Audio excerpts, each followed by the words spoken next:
Patricia Vallone with a CTV News update. Long lines are forming at the Sports and Learning Center for residents waiting for a COVID-19 vaccine. This was the scene this afternoon at the facility. Inside, rows of tents have been set up for people to get their vaccine. Since opening on January 9th, hundreds of people have received their shots. In fact, on one day alone, some 800 people received their COVID vaccine. Wait times can be long, but people we spoke with say overall it was a good experience. How was your experience here today? I think it was wonderful. They answered all my questions. I had some questions, obviously, regarding the vaccine. I have some concern. They answered those questions, and the process was pretty quick. So our staff has come up with a wonderful system so that we can get people vaccinated in and out as quickly as possible. We ask that everyone pre-register. That way you'll get information when you're eligible. You'll sign up, you'll schedule an appointment on our website, and from there you'll be given instructions on where to go, what to do. When you arrive here, we just ask you bring your photo ID, your insurance card, and we'll take care of all the rest. To register for your shot, go to mypgc.us/COVID vaccine. Maryland is working to open 6 mass COVID-19 vaccination sites across the state. One of those locations will be here in Prince George's. During a press conference yesterday, Governor Larry Hogan announced that Six Flags America and Bowie and the Baltimore Convention Center will serve as vaccination sites. State employees, University of Maryland Medical System staff, along with Maryland National Guardsmen, will work together at these locations. M&T Bank Stadium will also operate a vaccination center. The state is also looking to finalize vaccination hubs on the eastern and western shores, as well as southern Maryland. In preparation for mass vaccination sites, the Maryland Department of Health is developing a broad, scalable vaccine administration infrastructure. We are using our COVID-19 testing infrastructure as a model. If you recall, the testing infrastructure proved very successful as we grew from 50 tests a day initially to upwards of over 50,000 tests per day. Just as our testing infrastructure features a wide variety of site models, some small, some large, some better suited to pedestrians, others better suited to drivers, our vaccine infrastructure will feature different site models that complement the communities they serve. Six Flags America and the Baltimore Convention Center are expected to open up as COVID-19 vaccination sites by February 5th. Well, one Maryland lawmaker says accountability is key as the state moves forward in the vaccination process. State Senator Jim Rosapep, along with several other senators, took part in the Senate Vaccine Oversight Work Group earlier this week. Rosapep says his focus will be on making sure that all doses of vaccines are being used. Well, the reason we set up this oversight group is because the delivery and administration of the vaccines has been chaotic. Everybody knows that. People sign up for appointments and they can't get the appointments and they're canceled. Then they say we have the vaccine, then we don't have the vaccine. And then we learn, which we learned yesterday with real data, of all the hoarding that is going on by local health departments, by hospitals, because they got more than they thought. They got more than they needed for the people they could actually quickly vaccinate. And they also have a lack of clarity, which I'm sympathetic to, about when they'll get the second doses. You remember these 2 vaccines require 2 doses. A vaccine that is not in somebody's arm is not working. And so that's why we set up the oversight group to get some accountability here, to try to focus the State Department of Health's mind on the fact that they got to up their game a lot. Rosapep says the group will meet next Monday, February 1st at 4 p.m. 1,939, that's the number of new COVID cases reported in Maryland today. To date, nearly 347,000 residents have come down with the virus. It's caused about 6,800 deaths, including 33 reported today. Prince George's and Montgomery counties continue to lead the state in COVID cases. Well, more than 800 advocates from immigrant and Muslim communities kick off a campaign on the anniversary of former President Trump's Muslim ban. The ban was just rescinded by President Joe Biden following his inauguration last week. At the foot of the Washington Monument, the coalition spelled out "all of us" as a visible call for an immigration bill to protect undocumented residents who have been left out of federal relief measures. Today, there's actually this resolution is being introduced. It's called the Roadmap to Freedom Resolution. And essentially it's this really big progressive vision of immigration for America. And so we're looking for, we're looking at this resolution as our North Star for it. So this is, family-based immigration policies. This is reuniting people. This is stopping deportations. This is having people being able to get out of immigration detention and be reunited with their families. And so what we're really looking for is just like this bigger family-based, accessibility, equity-based reform. It's here on the 1-year anniversary of former President Trump inciting this or implementing this Muslim ban. What are your thoughts about that? It feels symbolic today to have this action happen today and have this push happen today because, immigrant communities have endured 4 years of terrible policies and, racist, xenophobic attacks. So we're hoping that with the new administration, we're able to turn over a new leaf. Several Congress members plan to introduce a roadmap to freedom resolution, which focuses on a progressive agenda to transform the immigration system.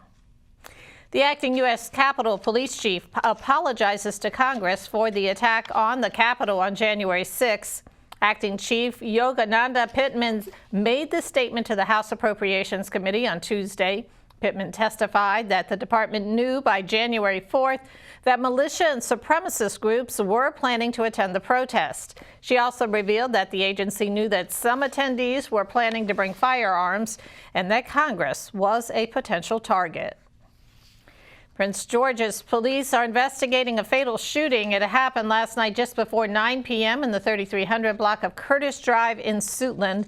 The victim has been identified as 21-year-old Isaiah Caulfield of Leonardtown. Police were called to the area for a report of a shooting. Caulfield was found in a parking lot suffering from a gunshot wound. He was pronounced dead at the scene. And you are watching CTV News. I'm Patricia Vallone. We'll be back in just a moment. Welcome back. Saying money should reflect the history and diversity of our country, the Biden administration is ramping up efforts to place the leader of the Underground Railroad on the $20 bill. As we reported yesterday, Harriet Tubman, who led hundreds of enslaved people to freedom, could soon be placed on U.S. currency. President Obama first introduced the idea, but the plans were delayed by the Trump White House. University of Maryland professor Shane Walsh says the change is a reflection of our country. I think it tells back to our expansion of who is designated or perceived as a heroic figure, right? And who she is replacing is, I think, an even more important example of how that changes and shifts across time with how our values and our inclusivity of who is should be recognized and appreciated in our society as well. Tubman would be the first African American on the bill and would replace Andrew Jackson. Efforts continue to bring police reform to Maryland. A coalition of groups, including the American Civil Liberties Union, is advocating for 5 key items to be made law. They include a full repeal of the Police Officers' Bill of Rights. Also, lawmakers have sponsored legislation restricting use of force policies. They're also calling for an end to school resource officers.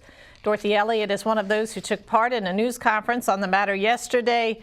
Her son, Archie Elliott III, was shot and killed by police in 1993 as he sat handcuffed in a police cruiser. Police say Elliott pointed a gun at them. When you have a healthy 24-year-old son who's abruptly taken from you and viciously taken from you, you don't get over it. It's something that lingers.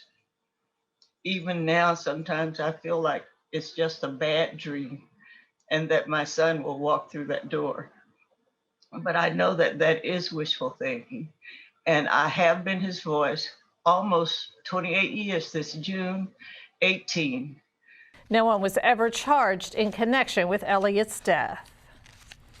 Well, what goes up must come down. That's the downside of balloon releases, which are often done to celebrate an event. But balloons can cause major damage to the environment, particularly to wildlife. A movement to bar these releases has been underway for decades. Now, a bipartisan coalition of Maryland lawmakers is calling for a ban on the activity. It's not only in the ocean, it's in the bays, it's everywhere. And often that leads to, possibly entanglement in sea life.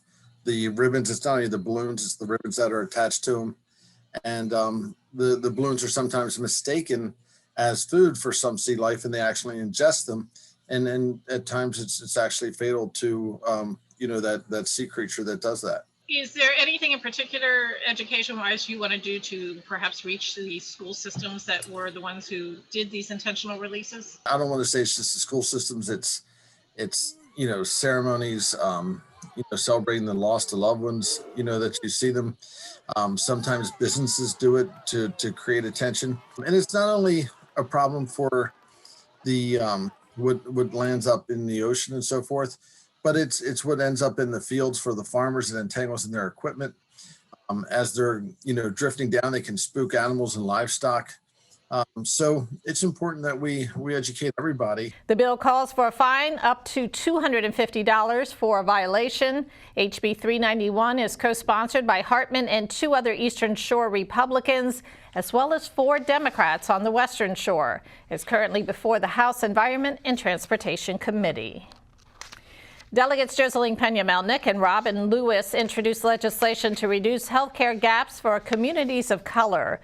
Their 3 bills aim to identify and eliminate health disparities, including the impact of COVID-19. House Bill 78 is named in honor of a former Baltimore County senator. The Shirley Nathan Pulliam Health Equity Act of 2021 seeks to create a Maryland Commission on Health Equity. The commission would examine racial, ethnic, cultural, or socioeconomic disparities in the health system. Well, if you violate the nuisance ordinance in College Park, you can be penalized without warning. According to the Diamondback newspaper, code enforcement officers can now issue citations to violators without notice during emergencies. The city is currently under a state of emergency because of the pandemic. The City Council voted unanimously last night to amend the ordinance. Looking for something creative to do this week? Well, head to D.C. with your family to check out a Mount Rainier artist exhibit. Winston Harris has a new display at Studio Gallery called 2020 Time for Change. It features a series called In My Lifetime, which shows images from the March on Washington, President Obama's inaugurations, and the Martin Luther King Jr. Memorial.